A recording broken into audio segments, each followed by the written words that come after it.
तो अपने टॉप 3 बल्लेबाज और एक अकेले गेंदबाज के दम पर रॉयल चैलेंजर्स बैंगलोर ने आईपीएल के प्लेऑफ में पहुंचने की बहुत कोशिश की, लेकिन उसके बावजूद वो नंबर 6 पर अपने सीजन तक पहुंचने में कामयाब रहे और एक बार फिर से आईपीएल की ट्रॉफी पर कब्जा जमाने का आरसीबी का सपना टूट गया। लेकिन आरसीबी का इस सीजन को अगर आप पूरी तरीके से एनालाइज करोगे तो आपको साफ तौर पर दिख जाएगा कि मिडिल ऑर्डर इस टीम की सबसे बड़ी कमजोरी थी और ना ही वनिंदु हसरंगा ना ही हर्षल पटेल मोहम्मद सिराज का बहुत ज्यादा साथ देने में कामयाब रहे, जो कि गेंदबाज से कई मैचों में एक अकेले गेंदबाज दिखे जो कि टीम के लिए लड़ते और जान झोंकते नजर आए। ऐसे में अब फैंस के मन में सवाल है कि उम्र दराज इस आरसीबी की लाइनअप में क्या 2024 की आईपीएल से पहले बड़े बदलाव हो सकते हैं और वो कौन से बड़े खिलाड़ी हैं जो कि आरसीबी से रिलीज किए जा सकते हैं और आरसीबी अपना बजट बढ़ा करके आईपीएल 2024 की ट्रेड विंडो और मिनी ऑक्शन की तैयारी करेगी। तो इस वीडियो में ऐसे ही 5 खिलाड़ियों के बारे में हम बात करने वाले हैं जो कि इन माय ओपिनियन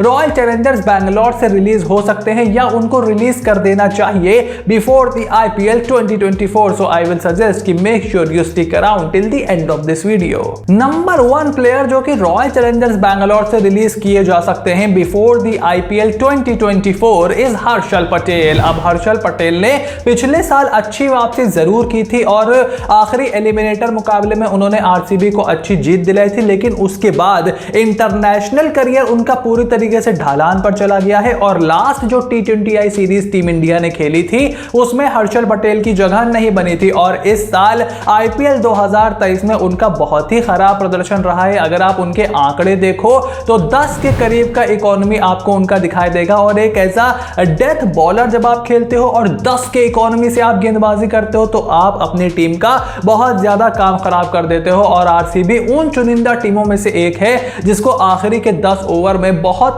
ज्यादा मार पड़ी है और यही कई बार उनकी हार का कारण भी बना है। और आखिरी मैच जो उनका मस्ट विन मैच था अगेंस्ट द गुजरात टाइटंस, उसमें भी ये परेशानी उनके सामने उभर करके आई थी और जो लूपी बॉल थी हर्षल पटेल की, जो उनकी फुल टॉस लूप लेती हुई यॉर्कर बनती थी और जो उनकी स्लोअर बॉल थी वो पूरी तरीके से उनकी कंट्रोल के बाहर चली गई है। ना ही मैदान से उनको कोई ग्रिप मिलती है, ना ही विकेट से बहुत ज्यादा बॉल उनकी स्किड करती है। तो बैट्समैन आराम से लाइनअप करके उनको 6 हिटिंग की कोशिश करता है और उसमें अक्सर कामयाब भी होता है बिकॉज हर्षल पटेल के पास पेस बहुत ज्यादा नहीं है। उनकी बल्लेबाजी का बहुत ज्यादा इस्तेमाल आरसीबी ने नहीं किया है, बहुत ज्यादा उन पर भरोसा भी नहीं जताया है। ऐसे में 11 करोड़ से ज्यादा की रकम में हर्षल पटेल को आरसीबी ने खरीदा था और अब आगे जाते हुए आरसीबी इस बजट को फ्री करके कोई अच्छे डेथ बॉलर में इन्वेस्ट करने को देख सकती है।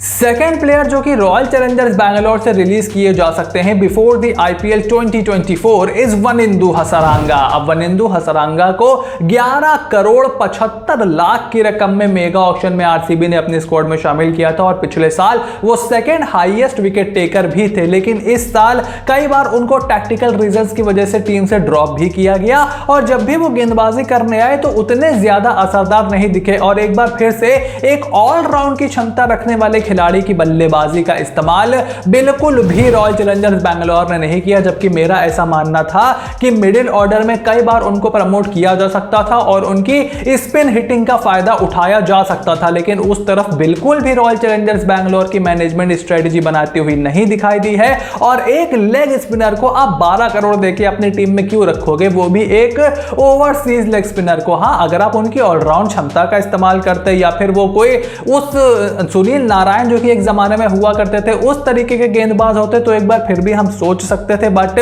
12 crore is a lot of money for Wanindu Hasaranga और इसीलिए मुझे लगता है कि आप अगर उनको रिलीज करते हो तो हो सकता है आप उनको कम दाम में दोबारा खरीदने में कामयाब भी हो जाओ। करण शर्मा ऑलरेडी आपके पास है, ऐसे में मुझे लगता है कि आरसीबी का हसरंगा को रिलीज कर देना उनके हित में रहेगा। थर्ड प्लेयर जो कि रॉयल चैलेंजर्स बैंगलोर से रिलीज किए जा सकते हैं before the IPL 2024 is Dinesh Karthik. अब दिनेश कार्तिक के बारे में हमने आईपीएल शुरू होने से पहले भी मैंने आरसीबी के फैंस को आगाह किया था कि जो लास्ट ईयर हुआ उसके बाद दिनेश कार्तिक ने इंडियन टीम में वापसी की और उसके बाद उनका प्रदर्शन लगातार नीचे की तरफ गिरता गया। बहुत ज्यादा रेगुलर क्रिकेट भी वो नहीं खेलते हैं और एक एजिंग क्रिकेटर है तो आप उनसे हर बार कंसिस्टेंसी की उम्मीद भी नहीं लगा सकते और इस बार भी हमें यही देखते देखने को मिला। उसके बाद उनकी थोड़ी तबीयत वगैरह भी खराब हो गई, जिसके बाद वो एज एन इम्पैक्ट प्लेयर खेलने लगे।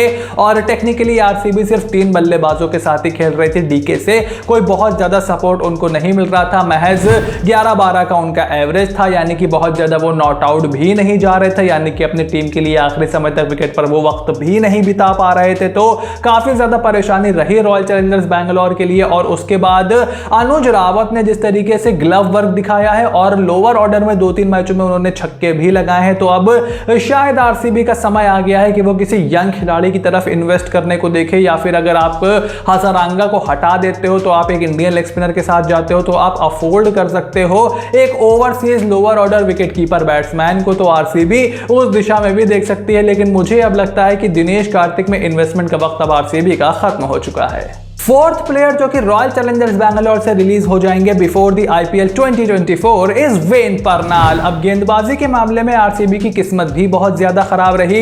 पहले तो जॉश हेजलवुड शुरुआत में अवेलेबल नहीं थे, फिर जो उनके बैकअप के तौर पर लेकर के वो आए थे रीस टुपली, वो बेचारे पहले ही मैच में अपने शोल्डर इंजरी का शिकार हो गए। उसके बाद डेविड विली भी इंजरी का शिकार हो गए। तो 3 उनके प्रॉपर गेंदबाज जो कि उनके बैकअप्स थे, जिन पर उन्होंने भरोसा जताया था, वो इंजरी से बाहर हो चुके थे।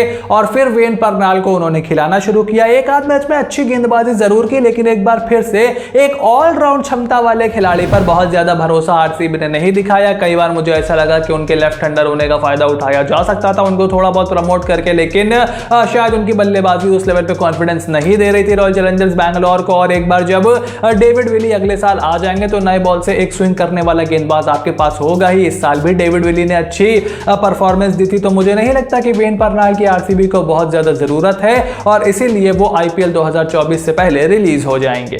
फिफ्थ प्लेयर जो आरसीबी से अलग हो सकते हैं before the IPL 2024 is Michael Bracewell. अब वेन परनाल की तरह ही विल जैक्स के रिप्लेसमेंट थे माइकल ब्रेसवेल। कुछ मैचेस में उनको मौका भी मिला, लेकिन उसको बहुत ज्यादा भुनाने में वो कामयाब नहीं हुए।